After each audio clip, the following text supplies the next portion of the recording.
ಯಾವುದು ನನಗೆ ಆಪತ್ತು ತಂದಿಲ್ಲೋ ಅದು ಸಂಪತ್ತು.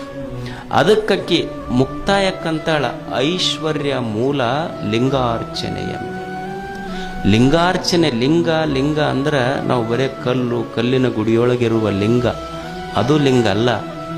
ಅಲ್ಲಮ ಪ್ರಭು ಒಂದು ಸುಂದರ ಮಾತು ಬರೀತಾನೆ, ಲಿಂಗ ಅಂದ್ರೆ ಲಿಂಗವೆಂಬುದು ಅನಂತದ ಹೆಸರೋ ಗುಹೇಶ್ವರನೆಂಬುದೇನು. ಲಿಂಗ ಅಂದ್ರ ಇಡೀ ತೋರುವ ಈ ಪ್ರಪಂಚ ವಿಶ್ವ ಅನಂತತೆ ಐತೆಲ್ಲ, ಇದು ಎಲ್ಲವೂ ಲಿಂಗವೇ.